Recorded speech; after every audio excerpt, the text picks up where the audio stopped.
Hey everybody, Bonehead from the Bonehead podcast, and welcome to Blood Bowl Dream Team's Wood Elves. So we're going through all the teams available in Blood Bowl 2020, whether they're from the rulebook, a Spike magazine, all the expanded teams from Teams of Legend or the NAF document, and we are putting together what a team could look like at 3 different points in its journey. So we're looking at 1250, 1500 and 1.75 million. And the reason for that is because those are kind of the pinch points of a team at the end of like the first half of the season, your first season, and maybe into your second season. They're good stoppage points to kind of see where you're at. So we're going to have a look at those points. Now, every team can develop on its own, and especially in Blood Bowl 2020, you've got some great opportunity to take some SPP and just roll around them. But what I've done here is I've put together what I think one of the best looking Wood Elf teams would be at 1250, 1500 and 1750. So this is definitely just my opinion of what an optimal Wood Elf build looks like, but it should give some guidance of what to expect if you're going to run Wood Elves or if you're likely to play against them.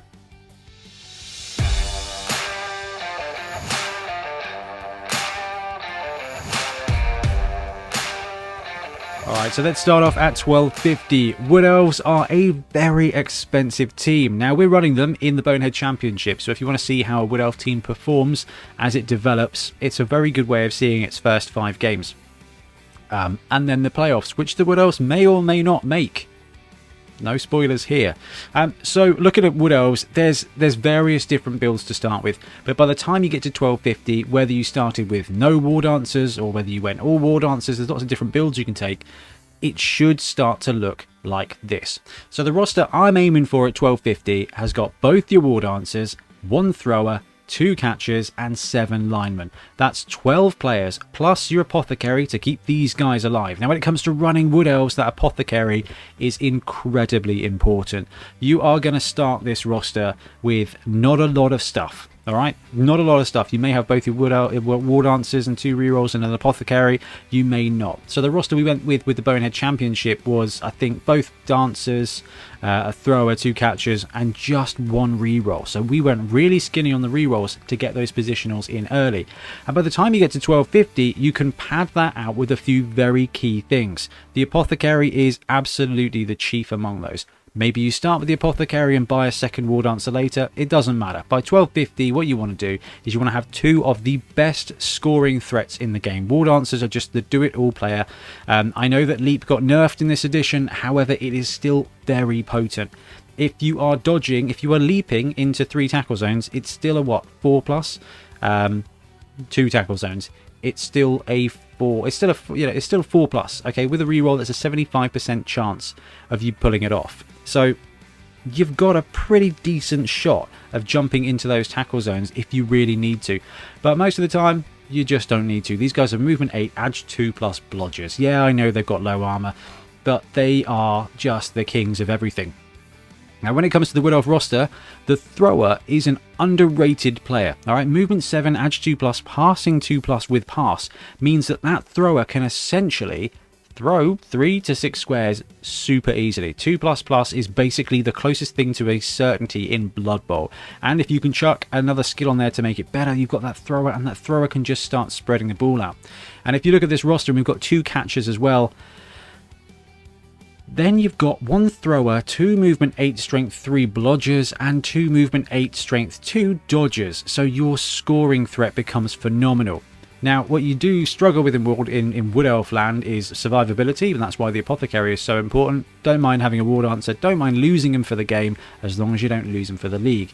And picking up 12 player, whether it's a lineman or whether you start off with 1 catcher and buy, I don't know.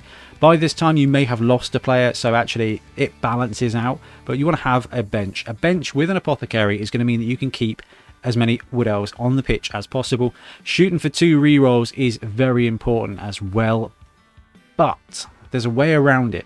So skills wise, War Dancers are going to get skills. They are going to get them things, and there is just an absolute assortment of brilliant skills for the War Dancers. So I'm going to show 2 ways to develop your War Dancer here, but we are going to talk through some different options as well. So in a league, there will be some horrible dodge players. All right, we're running them. Okay, tackle on one of your players is going to be super useful, and having 1 War Dancer as kind of your primary blitzer, your primary safety, is going to be massive. They've already got block, they've already got dodge.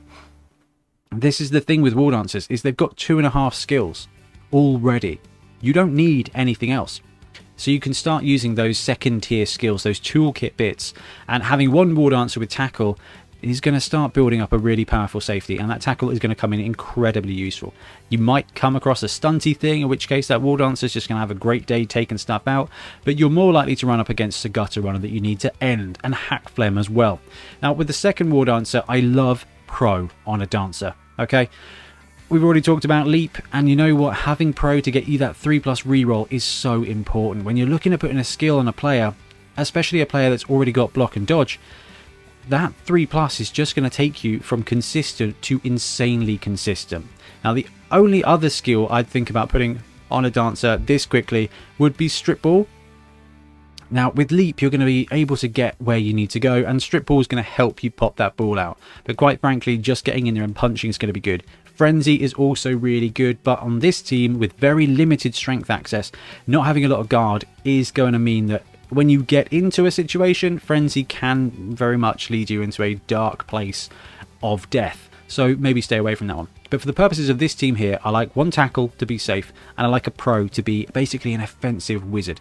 You're going to run in there with the situation, you're going to roll push push. On a 3+ you can make it better, and that's awesome. You're just getting more. So the thrower is here to utilize that 2++ quick pass. Okay, you've got 7 squares of movement. You're now moving around. You've got 10 squares then to spread the ball out on a 2++ with a 2++ catch normally if you're throwing to your catchers. But this guy is there to develop leader. Leader is going to help be your third reroll, and whether you end up with that third reroll from getting leader and making your team better, or from getting your second reroll with leader and then adding to your rerolls later, very much like the Bonehead Championship team. Started with one reroll, picked up another one with leader, and then you can save up your cash to pick up that reroll. But by the time you get to 1250, you are going to end up with 2 rerolls, potentially 3 rerolls by running leader, the apothecary, 12 players, both those War Dancers, and I do like 2 catchers, especially when you've got a bench. If you've got a bench, it means you can drop off one of your strength 2 players in a bad matchup to start with, to have more meat kicking around. But by this point, one of those catchers is definitely going to got a couple of skills, and although it's boring as all get out, catcher taking block becomes another blodger on your team. It's going to keep it alive, it's just going to keep him standing, and every now and again it's going to be very useful to go and punch somebody else who's strength 2. And then the team gets even more potent. I think 1500 is probably the sweet spot for Wood Elves. It's the point of, we've already talked about War Dancers, right? They start with 2.5 skills. They don't need anything else. So you kind of get to the point where your team is great and it is feared, and that's really cool. So keeping your TV down can be very useful when it comes to Wood Elves. So at this point you've got the option to add an extra reroll, and what you can do with that extra reroll, you don't need it all the time, but by this point of 1500 it's going to allow you to do ridiculous things. And the downside of this team is you're going to struggle on the strength front, so you are going to need a couple of risky blocks, a couple of risky dodges, just to make sure you get your player in the right place. The thing is with Wood Elves is it feels risky, but it probably isn't, and it's gonna work, and you are gonna win big with Wood Elves. Sometimes you're gonna die big as well. So at this point we've got 7 linemen and 5 players, so we are sitting at 12 players still with that apothecary, but we're starting to see the rest of our players flesh out. So War Dancer with tackle takes sidestep. Blodge step tackle is going to be an absolute nightmare. You can use that guy to run in, blitz the corner of a cage, and then stick to the ball carrier. Nobody's dodging away. If they punch you and you don't go down, you are going to be able to sidestep and maintain contact with the ball carrier. That guy becomes an absolute beast at this point. Going to be really useful for you to be able to position him exactly where he wants to go, and also sidestep is very useful if you're going to go for a cheeky one-turn touchdown. So having that available on your team is going to make it feel faster, and is just an absolute nightmare. Second War Dancer, this is the fun bit. You save these SPPs now. These guys do not need skills. If you didn't spend any SPP on your War Dancers, you wouldn't really be missing out. Tackle's useful, but everything else is just, I don't know, it's the sprinkles on top of the whipped cream on top of your sundae at this point. They're just good to go. But saving up, and it's not much, is it? 18 SPP for the first stat up. What's the second stat up? Maybe 24 SPP? That's only 6 touchdowns. That's 2 games for a War Dancer. You take a stat. Most of the time it's going to be movement, and then you are ending up with a movement 9 strength 3 blodge pro, blodge tackle, right? And at that point, it becomes an insane scoring threat, and it's so useful. But every now and again, you are going to swing big. You might land agility 1+, and that point, leap becomes outrageous. All right, we looked at this before. Jumping into 2 tackle zones, that's a -2 to your leap. Leap reduces the negative by 1, so that's a 3+ into 2 tackle zones and a 4+ into 3 tackle zones. So jumping into the side of a cage, 4+, 3+ if you can swing that edge 1, 3+ with one of your team rerolls, and this is why we run a little bit big on rerolls as the Wood Elf team develops, is it becomes unstoppable. It's just 3++ into a cage for a 1+ blodge strike. It's just, that's where Wood Elves used to be. It's not as good, it feels more fair, you have to earn it, and this is how you earn it. Now we look at the rest of the roster. That thrower who took leader to get you that reroll, maybe he's dead, maybe he's not, but if he's not dead, you can start building them to be a thrower. You're not going to need to do much with the thrower. Not going to need to do much throwing, but having accurate just takes that 2++ quick pass to a 1++ quick pass, and then this guy is moving 7 squares and throwing 6 squares with a 97% accuracy, which is phenomenal. Okay, that's 13 squares. That's an entire half of the pitch. Thrower, 7 squares of movement. Throws it, 6 squares of movement. Gets it to one of your other guys, another 8 squares of movement. That's 21 squares. As long as you're not standing in your own end zone, that is coast to coast with what? 2 2+s? Outrageous. So accurate gets a big tick here. You will not need to use it all the time, but once you've got it, that 2++ is going to get you out of dodge, and it's going to really speed up. It's basically an entire movement. It's an entire turn of movement. And all you got to do is not roll a 1 twice, right? That never happens in Blood Bowl. So you've got 2 catchers who are there also to be your scoring threats, and just to absolutely maximize the fact that they are 2++ with dodge, reroll, and movement 8. Both of them get block. Blodge is going to keep them alive. I know strength 2 is vulnerable, and they've got like armor 3.5. So if they do get caught, generally speaking, the apothecary is on call.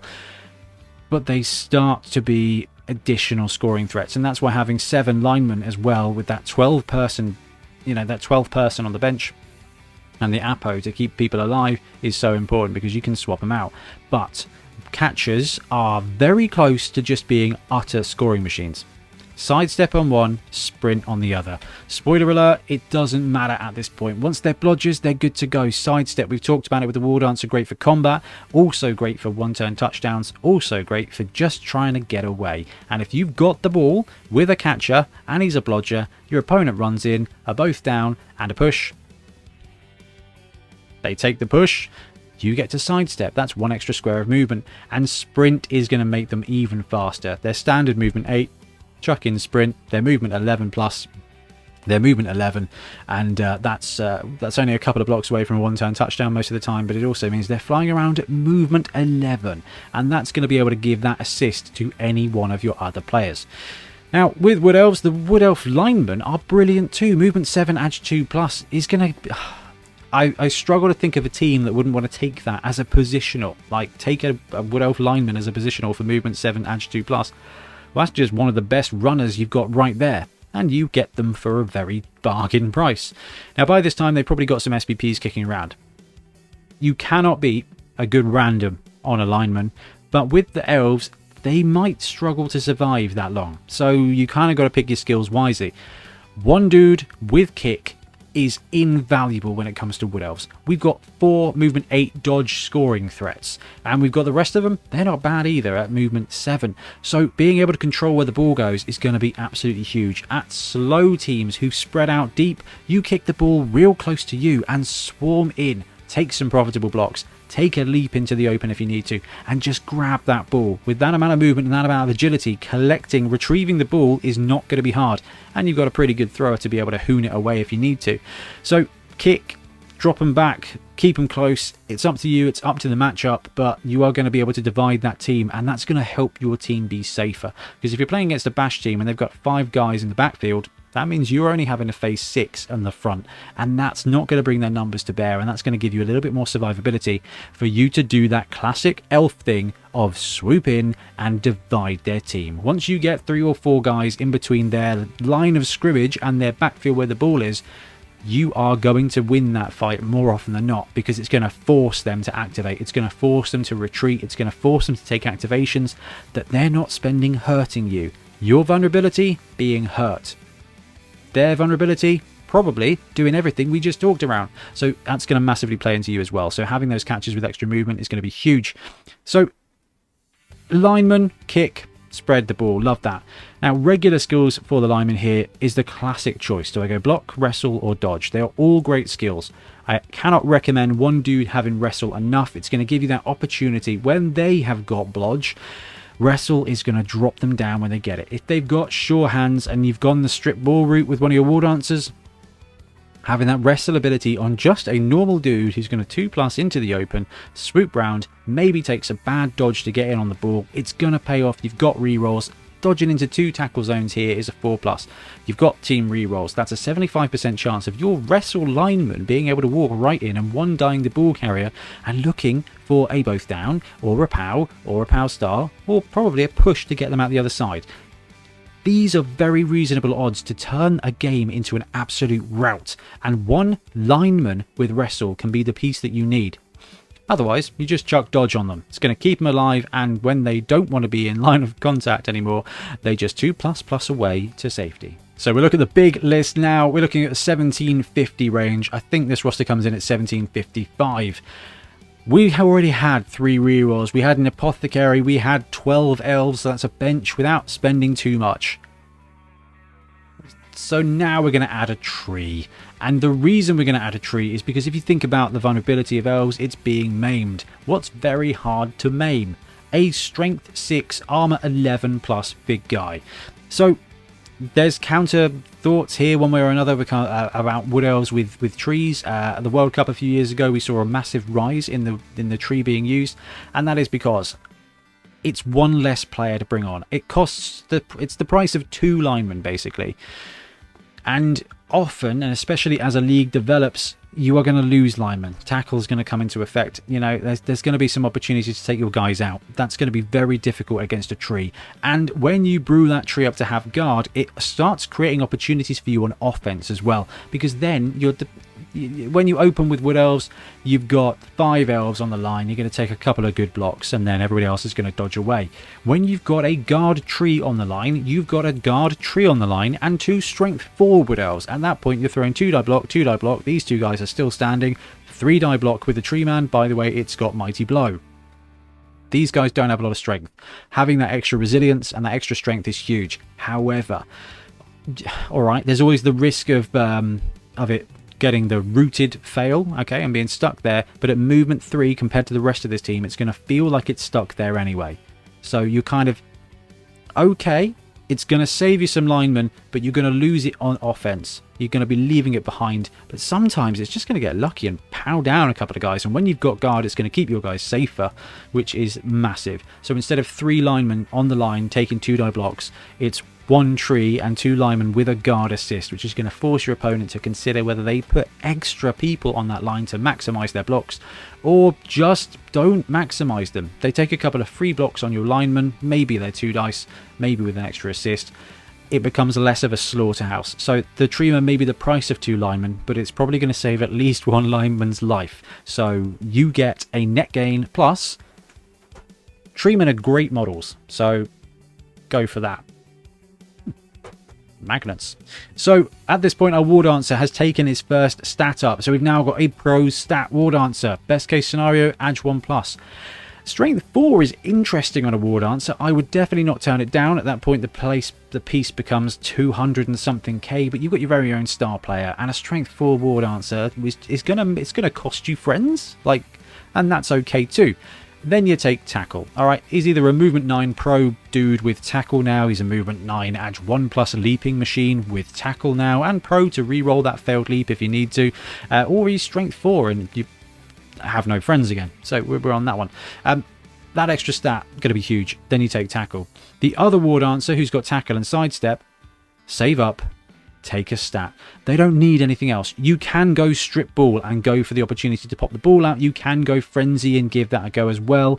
But realistically, at this point, you don't need anything. Movement 9, fantastic. I'll take it. Edge 1+, strength 4, even better. There is no bad result from a stat up when it comes to the War Dancer, and if you really want to check down, you can save up, take a double, and go for something like Break Tackle to give you an extra +1 into dodges when you really need to. Definitely not a bad angle as well. But a movement 9 War Dancer is very, very good. So we've got a guard treeman, we've got 2 War Dancers who are probably movement 9 now with tackle, and one's got sidestep, one's got pro, so one's your defense, one's your leaper. The thrower does not need anything else, so you at this point can just brew up those SPP and save them.